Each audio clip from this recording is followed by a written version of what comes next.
Bonjour à toutes, bonjour à tous et bienvenue dans Tech24. Bad boy de l'innovation, patron toxique de l'économie numérique, Travis Kalanick, le fondateur d'Uber, est contraint à la démission.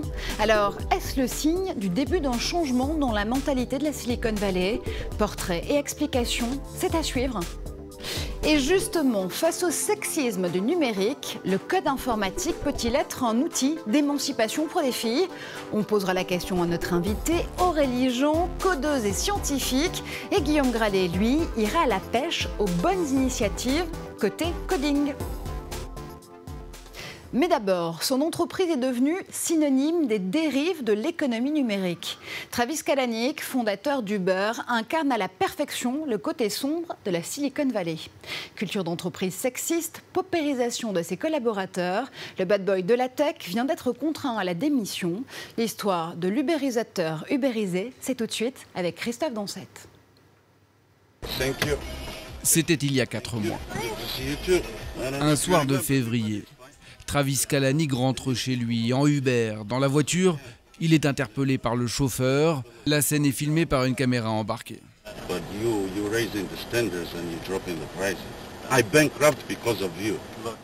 S'ensuit une discussion et une altercation.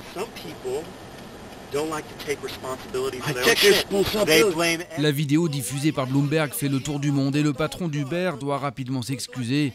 Un bad buzz dramatique pour la réputation déjà écornée de ce quadragénaire. Travis Kalanick crée sa start-up en 2009. À l'époque, c'est une révolution. Le principe est simple, commander un chauffeur sur une application de smartphone. Très vite, le succès est au rendez-vous. Uber grandit. 8 ans plus tard, le service est disponible dans plus de 500 villes dans le monde. On s'est mis sur l'iPhone App Store et depuis, ça n'a pas cessé de prendre. Mais l'image de cette start-up devenue géant se dégrade. Au-delà de la colère des taxis qui dénoncent une concurrence déloyale, Uber est empêtré dans plusieurs affaires judiciaires, notamment avec Google pour des soupçons de vol de technologie. Surtout, en interne, des accusations répétées de harcèlement et de sexisme portent un coup de grâce à l'emblématique patron. Je pense qu'il y a trop de scandales chez Uber et qu'on arrivait à un point où, avec le départ de plusieurs dirigeants du groupe, ça commençait à avoir un effet très mauvais sur le PDG. Ça commençait à freiner sérieusement l'entreprise dans son objectif de devenir la principale application de VTC aux États-Unis. L'entreprise est désormais valorisée 70 milliards de dollars, la plus importante valorisation pour une société non cotée en bourse. 5 actionnaires décident de demander le départ de Travis Kalanick, qui répond dans un communiqué. J'ai accepté la demande des investisseurs. Uber va pouvoir retourner au travail plutôt que d'être distrait par une autre bataille.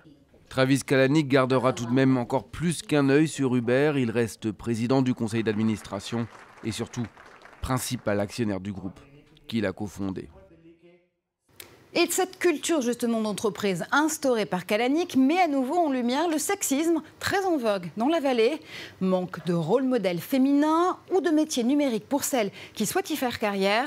Eh bien vous allez le voir, notre invitée est l'exception qui confirme la règle. Chercheuse en biomécanique numérique du prestigieux MIT, elle a fondé son entreprise In Silico Veritas pour aider justement à diminuer ce gender gap trop présent dans la tech. Elle considère le code informatique comme une langue vernaculaire, une nouvelle langue donc vivante qui abolit les frontières, notamment celle de la mixité. Bonjour Aurélie. Bonjour Marjorie. Alors coder d'abord, est-ce que c'est vieux comme l'informatique ? Vous avez entièrement raison, c'est vieux comme l'informatique, puisqu'en fait l'informatique c'est le traitement de l'information par des codes, par des programmes. Et donc oui, ça date d'il y a très longtemps, au moins de la Seconde Guerre mondiale, et ça a d'ailleurs été développé par les femmes, puisqu'elles ont été les pionnières pour développer les premiers langages informatiques, et en particulier le groupe ENIAC, un groupe américain de 5 femmes venant de l'université de Pennsylvanie. Alors, est-ce qu'on peut dire qu'on ne naît pas codeur ou codeuse d'ailleurs et qu'on le devient? Est-ce que c'est un outil d'ailleurs pour promouvoir la parité homme-femme, un levier d'empowerment comme on dirait en bon franglais? Je crois énormément en ça en fait, pour la simple et bonne raison, enfin, pour différentes raisons. La première est que nous sommes à armes égales face au code, puisque même si, comme vous l'avez dit, le code est assez vieux, hein, c'est pas nouveau, il est le socle des innovations actuelles et futures, il le deviendra de plus en plus, et donc le code intervient dans toutes les disciplines. Et moi, je crois que le code va intervenir aussi dans l'agriculture, il intervient dans plein de disciplines, que ce soit la médecine, la finance, l'éducation, le management.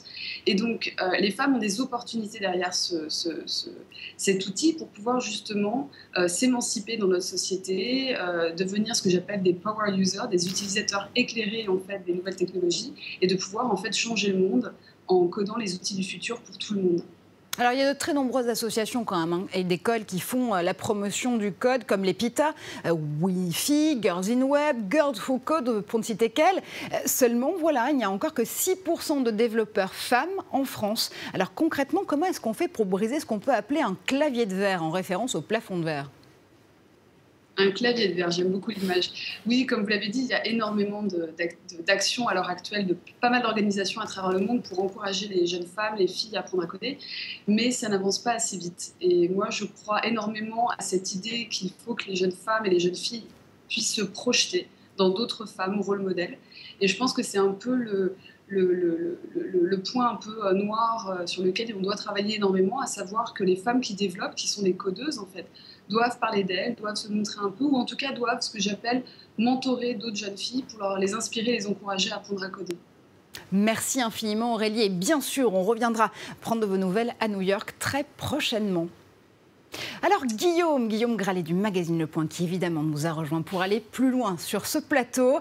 Les lignes de code, comme ça on vient de le voir avec Aurélie, ça peut paraître un peu abstrait, mais pourtant ce sont des écritures qui peuvent changer des vies. Ça peut changer des vies. Il y a une initiative absolument géniale qui est née en Grande-Bretagne, qui s'appelle Code Your Future. Et l'idée ici, c'est de venir au secours des 60 millions de personnes qui fuient la dictature, la guerre civile qu'il y a dans leur pays, les réfugiés, en leur permettant d'apprendre plusieurs langages, notamment le JavaScript, et de les aider ensuite à trouver du travail grâce à des startups partenaires. Un autre changement de vie, cette fois-ci au Nigeria, avec les deux frères Anezi et Ozine Ikianozim. Ce sont deux Nigérians qui ont mis au point un browser, un navigateur web qui s'appelle Crocodile et qui va booster les téléphones d'entrée de gamme.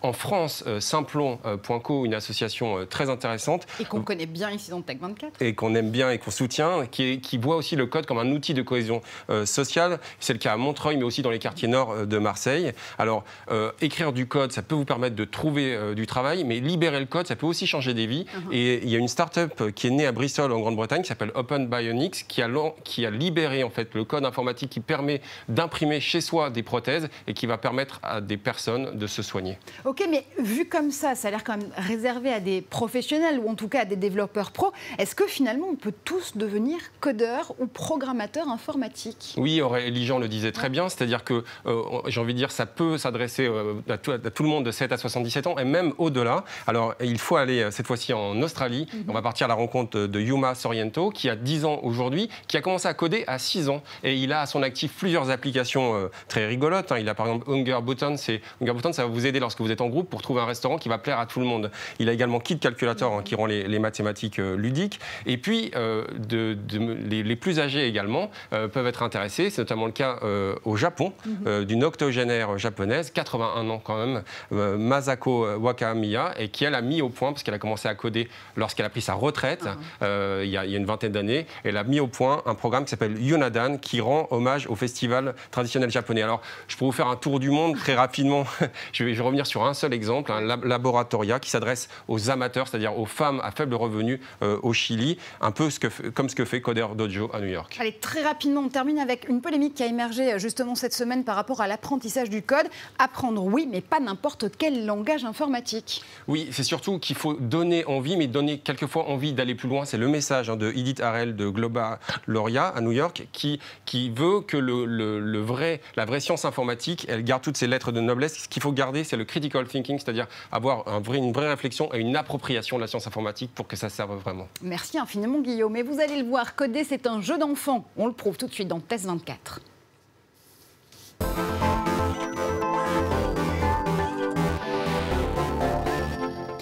Et cette semaine, Guillaume Gralet vous prouve qu'il a gardé son âme d'enfant avec Marty. Vous le voyez, ce petit robot humanoïde d'initiation à la robotique. Alors évidemment, il est idéal pour les enfants, pour les makers ou encore pour les éducateurs parce qu'on peut le programmer en Scratch, en Python ou en C++. Oui, alors il y a un double avantage chez Marty qui a été inventé par nos amis écossais à Édimbourg, une entreprise qui s'appelle Robotical. C'est que non seulement vous allez pouvoir ajouter certains composants électroniques, vous savez la fameuse carte Raspberry Pi qui va vous permettre d'y intégrer par exemple une caméra ou un micro, de reconnaître ses interlocuteurs. Bref, l'enfant devient vraiment acteur, mais surtout on va pouvoir commander ses mouvements. Alors ça c'est possible grâce à un langage informatique dont on a parlé tout à l'heure qui s'appelle Scratch pour les plus jeunes. Pour les 6-8 ans. Pour les 6-8 ans. Et puis également, ça va être possible par exemple en Python. Python c'est le langage favori de Adam D'Angelo, l'ancien directeur de Facebook, l'ancien directeur technique. Ce qui est intéressant ici, donc, c'est que j'ai pu rentrer quelques lignes de code pour commander des mouvements. Je les ai intégrés dans cette manette et ça va me permettre de le faire bouger. Alors, on a beaucoup rigolé avec nos amis écossais, les inventeurs, parce qu'on a dit qu'on essayait de le faire danser un peu, une fameuse danse écossaise, j'ai appris, qui s'appelle Kylie. C'est votre robot de la semaine. Voilà, et en fait, c'est tout un symbole. Enfin, on peut vraiment jouer et les enfants adorent ça. Apprendre à programmer en s'amusant, évidemment. Autre expérience, ça se passe en Italie cette fois-ci, ça s'appelle Doc Clementoni. Alors, là également, il y a deux avantages. Clementoni, c'est une entreprise italienne qui, elle, fabrique ses robots en Italie, dans la petite ville de Recanati, c'est intéressant à dire, mais surtout, là, on va s'intéresser encore aux plus jeunes, c'est-à-dire dès 3 ans, et à travers un langage, c'est-à-dire que vous allez, le robot va vous demander d'aller sur une case qui est sur ce tableau, d'aller rencontrer par exemple la souris ou la grenouille, et c'est l'enfant qui lui-même va établir une série de commandes, et ensuite appuyer sur OK, on va voir s'il a raison. Allez, je vous laisse avec vos souris, vos grenouilles et Marty, bien évidemment. Merci Guillaume pour toutes ces infos. Vous l'avez compris, c'est la fin de cette émission. On se retrouve nous très vite en plateau et tout au long de la semaine, ça se passe sur les réseaux sociaux avec le hashtag Tech24.